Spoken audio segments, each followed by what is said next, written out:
বাংলার প্রতিটি ঘরে ঘরে মানুষ এটা জানেন যে পুলিশ তোলাবাজারি কাজ করে। এটা কম্পেনসেট করার জন্য ঘুষ দিতে হবে। আর এই ঘুষ নিয়েছি এটা অপরাধ, এই অপরাধকে আবার ঢাকা দেওয়ার জন্য তার একটা ভাগ দিতে হবে এই যারা ক্ষমতায় আছে তাদেরকে। ফলে অধিক ঘুষ দিতে হবে। সাধারণ মানুষকে এই দেশের সংবিধানকে রক্ষা করার দায়িত্ব নিতে হবে। গাড়ির মধ্যে মহিলা মোর্চার নেত্রী বিজেপির আর তৃণমূলের নেতা একসঙ্গে মিলে মদ খাচ্ছেন, বোঝাপড়া হচ্ছে আগামী দিনে কিভাবে আগাতে হবে। খুবই নিবিড় আলোচনার মধ্যে বসছেন গাড়ির মধ্যে।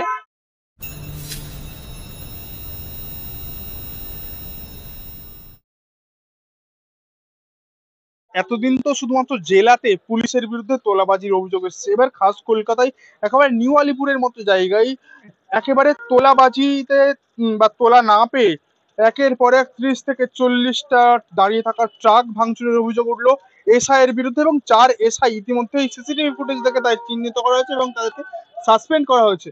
কি বলবেন এরকম ভাবে পুলিশের যে অত্যাচার এবং তোলাবাজিতে শুধুমাত্র সাসপেনশন?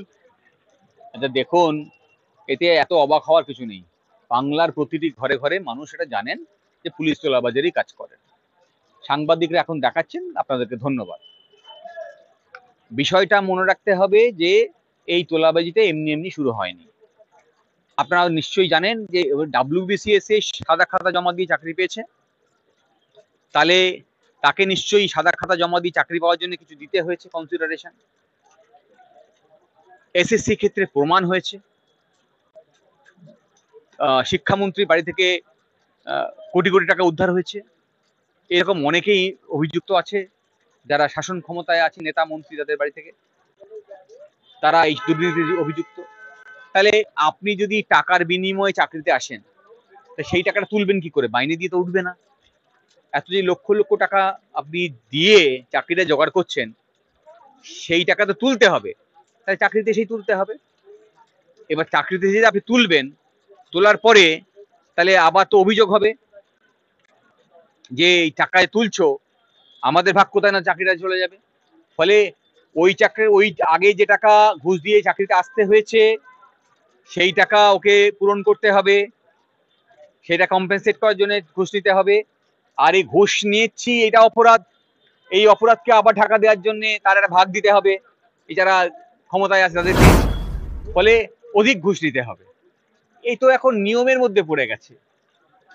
আর এই নিয়মকে যদি, এই অনিয়ম যেটা নিয়ম হয়েছে তাকে যদি ঠেকাতে হয়, আবার বলছি যে সাধারণ মানুষকে এই দেশের সংবিধানকে রক্ষা করার দায়িত্ব নিতে হবে। প্রতি 5 বছর পর পর সাধারণ মানুষ বিচারক হন। আমি জানি আপনাদেরকে ভোট দিতে দেবে না তৃণমূলের গুন্ডারা, বিজেপির গুন্ডারা একসঙ্গে মিলে তারা জোট বাঁধছে।